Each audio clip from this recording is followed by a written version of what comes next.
Because of Winn-Dixie by Kate DiCamillo. Chapter 13. Me and Winn-Dixie got into a daily routine where we would leave the trailer early in the morning and get down to Gertrude's Pets in time to hear Otis play his guitar music for the animals. Sometimes, Sweetie Pie snuck in for the concert too. She sat on the floor and wrapped her arms around Winn-Dixie and rocked him back and forth like he was a big old teddy bear. And then when the music was over, she would walk around trying to pick out which pet she wanted. But she always gave up and went home, because the only thing she really wanted was a dog like Winn-Dixie. After she was gone, I would sweep and clean up and even arrange some of Otis's shelves, because he did not have an eye for arranging things like I did. And when I was done, Otis would write down my time in a notebook that he had marked on the outside, 1 red leather collar, 1 red leather leash. And the whole time, he did not in any way ever act like a criminal. After working at Gertrude's Pets, me and Winn-Dixie would go over to the Herman W. Block Memorial Library and talk to Miss Franny Block and listen to her tell us a story.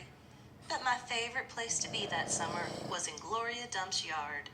And I figured it was Winn-Dixie's favorite place to be too, because when we got to the last block before her house, Winn-Dixie would break away from my bike and start to run for all he was worth, heading for Gloria Dump's backyard and his spoonful of peanut butter. Sometimes Dunlap and Stevie Dewberry would follow me. They would holler, "There goes the preacher's daughter, visiting the witch." "She's not a witch," I told them. It made me mad the way they wouldn't listen to me and kept on believing whatever they wanted to believe about Gloria Dump. One time Stevie said to me, "My mama says you shouldn't be spending all your time cooped up in that pet shop and at that library, sitting around talking with old ladies. She said you should get out in the fresh air and play with kids your own age. That's what my mama says." "Oh, lay off her," Dunlap said to Stevie. Then he turned to me. "He don't mean it," he said. But I was already mad. I shouted at Stevie. I said, "I don't care what your mama says. She's not my mama, so she can't tell me what to do." "I'm going to tell my mama you said that," shouted Stevie, "and she'll tell your daddy, and he'll shame you in front of the whole church. And that pet shop man is retarded, and he was in jail, and I wonder if your daddy knows that." "Otis is not retarded," I said, "and my daddy knows that he was in jail." That was a lie, but I didn't care. "And you can go ahead and tell on me if you want, you big bald-headed baby." I swear, it about wore me out yelling at Dunlap and Stevie Dewberry every day. By the time I got to Gloria Dump's yard, I felt like a soldier who had been fighting a hard battle. Gloria would make me a peanut butter sandwich straight off, and then she would pour me a cup of coffee with half coffee and half milk, and that would refresh me. "Why don't you play with them boys?" Gloria asked me. "Because they're ignorant," I told her. "They still think you're a witch. It doesn't matter how many times I tell them you're not." "I think they're just trying to make friends with you in a roundabout way," Gloria said. "Well, I don't want to be their friend," I said. "It might be fun having them two boys for friends." "I'd rather talk with you," I said.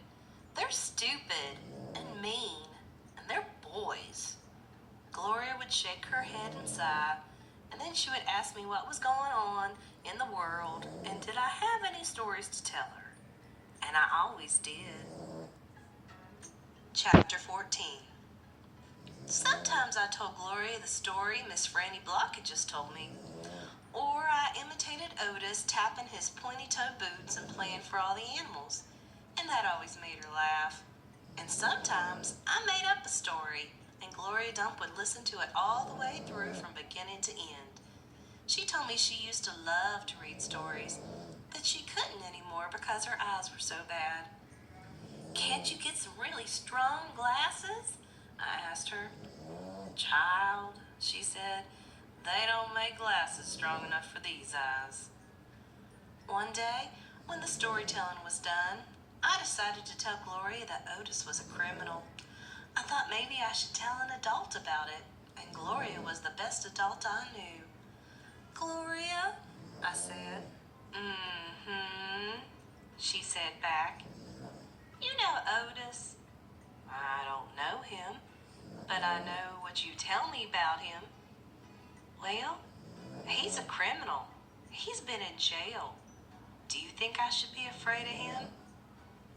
"What for?" "I don't know. For bad things, I guess. For being in jail." "Child," said Gloria, "let me show you something." She got up out of her chair real slow and took hold of my arm. "Let's the two of us walk all the way to the back of this yard." "Okay," I said. We walked, and Winn-Dixie followed right behind us. It was a huge yard, and I had never been all the way back in. When we got to a big old tree, we stopped. "Look at this tree," Gloria said. I looked up. There were bottles hanging from just about every branch. There were whiskey bottles and beer bottles and wine bottles, all tied on with string, and some of them were clanking against each other and making a spooky kind of noise.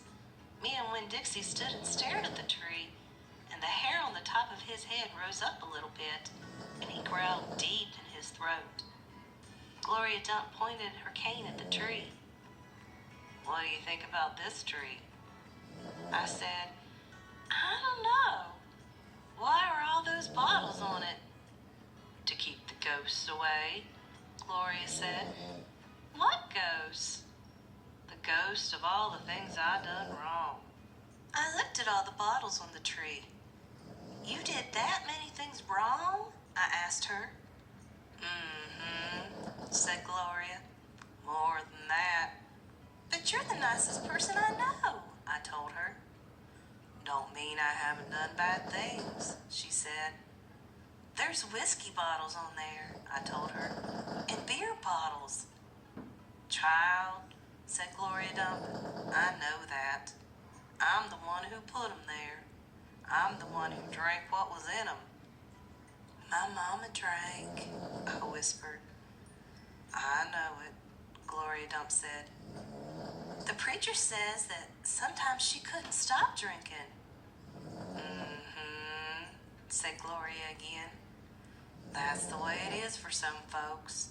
We get started and we can't get stopped." "Are you one of those people?"